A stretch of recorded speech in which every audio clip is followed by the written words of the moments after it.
by the power of Grayskull.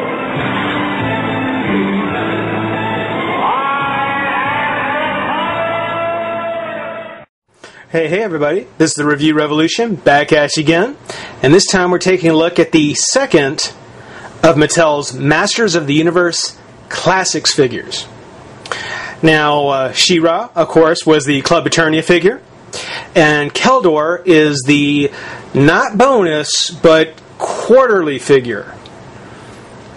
What that's going to be, or how that's going to work, don't know, but we'll have to see. Shipping box that we all have come to know and expect and look forward to in the mail. On it has the Masters of the Universe Classic logo, Keldor, Mattel logo, and then the adult collector. In pack, we have a picture, we have Keldor, not just the picture, but the whole guy. It is Keldor, Apprentice of Hordak figure. And as I said with She-Ra, I love this packaging. I love the brickwork, how it kind of seems to push all the way into the card. Love how the lightning kind of blends to the one on the card. And then, of course, as a Masters of the Universe vintage fan, gotta love that dimple. And then, of course, Masters of the Universe at the top. So nice and compact, looks really nice, look really, really good. On the back of the card, we see Keldor, but of course there's the Battle Armor He-Man, Beastman, Skeletor, Hordak, and Evil-Lyn. Again, no preview of any new characters coming out, but hopefully someone at Matty will change that. Here we have a picture of Keldor from that terrible 2000X series. Sorry if you liked the series, I didn't. But Keldor, Apprentice of Hordak, real name Keldor of the House of Miro. Banished from the royal palace in part due to distrust for the race of blue-skinned Gar race, Prince Keldor became an outcast. He traveled to Eternia seeking knowledge and guidance. Eventually discovering the ancient spirit of Hordak, from him, Keldor learned the dark arts and came to realize that to truly unite Eternia, he would need to take command of the planet himself. He gathered an army of fellow outcasts and led them into battle against his brother, Captain Randor.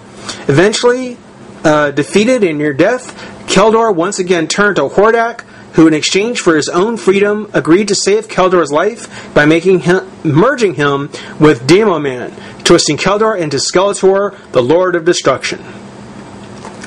By Matty.com, collect them all. But that's a quick look at Keldor in the box. Let's not waste any time. Let's pop them open, get a look at the figure, and have some fun. So be right back. Alright everybody, we're back with the before and after Keldor Skeletor. And right out of the box, as soon as you get the figures together, you're going to notice, and you may even notice this before, Keldor overall is a much brighter color. His skin is a lot brighter blue, the armor is a light brighter purple. Almost so that it looks as though that Keldor actually may be using armor more similar to that of the Skeletor in the Versus 2-pack with Lex Luthor. Not sure about that, but it certainly seems definitely much brighter. Also, whereas Skeletor is pretty much just a solid purple throughout, not much in the way of highlights. There is some color on the rivets.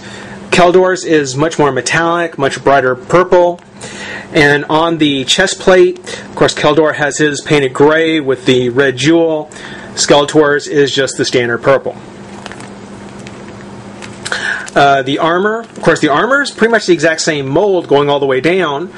Just again, much lighter on Keldor than on Skeletor. On the forearms, you can see Skeletor has more of the evil ridges, whereas Keldor has just the wristbands.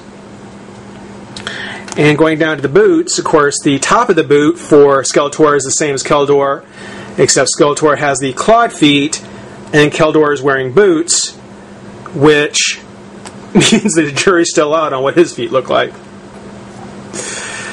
As far as the character design goes, now, again, full disclosure, I'm not a fan of the 2002 character designs.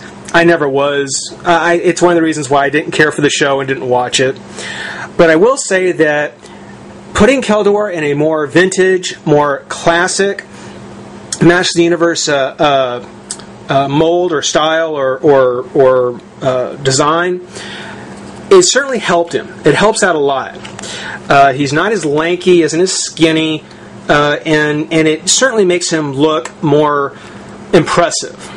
The other one, I was not impressed with Keldor, and I was it was almost comical how Skeletor looked, being as skinny as he was. Here, much nicer, much bigger, again, much more impressive. On the face, of course, he has the pointed ears, the pointed beard, mustache, and long hair. So it has kind of an elfy kind of look. Why they did that, I don't know. Let's see. Again, for the most part, just like a He-Man mold body. As a matter of fact, I wouldn't be a bit surprised if this was pretty much He-Man all the way down to the boots. And of course, the different head. On the back, you can see he's got the long hair sculpted all the way down, which is actually pretty nice. It actually doesn't limit his articulation. It still goes side to side very well. The head is on a ball, so it goes back and forth. Doesn't go back as much because the hair does get in the way going back, but he'll look down and straight ahead. As with other Masters of the Universe figures, the arm does come out and twist. Bicep, elbow, wrist. Crunch. Twist the waist. Leg comes out. Out again. Knee, boot, and foot. Which that's not just Masters of the Universe, that's Mattel in general. That's Four Horsemen articulation.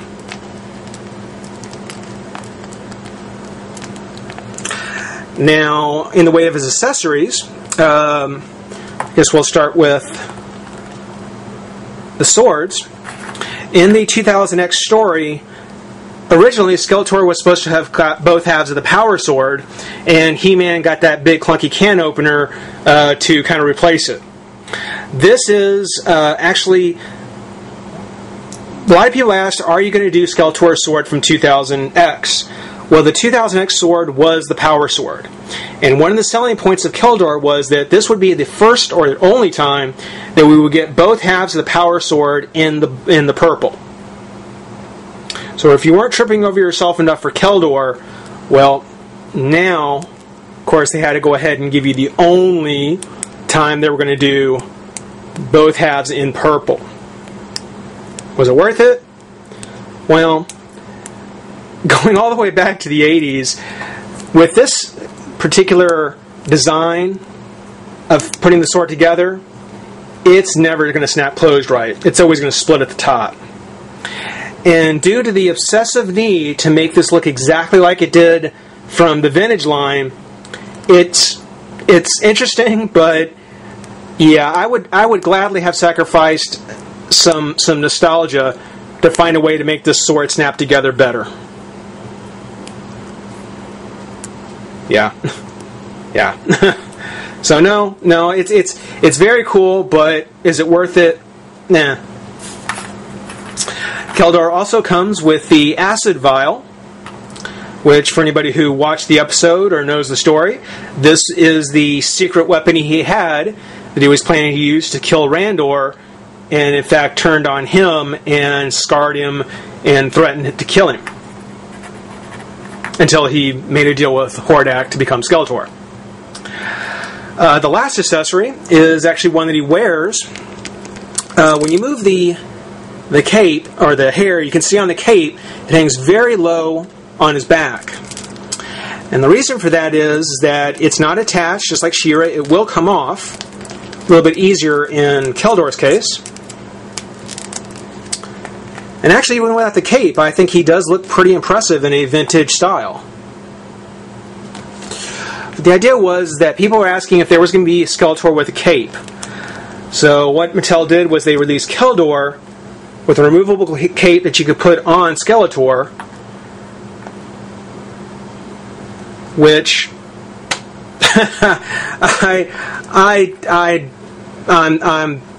I'm neither one way or another. If you think that you'll like Skeletor with a cape, Well, this is a good way of getting one.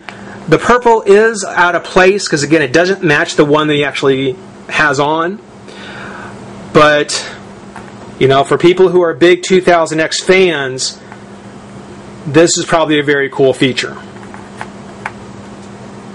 For me, it's something where I'll probably keep it with Keldor, as it should be.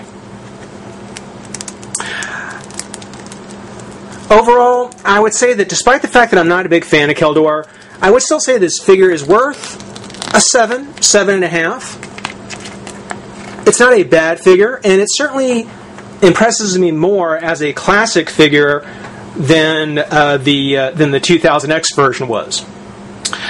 For now, though, this has been Review Revolution, taking a look at the Masters Universe Classic Keldor. Rate, comment, subscribe, join the revolution, and we'll see you next time. Bye-bye.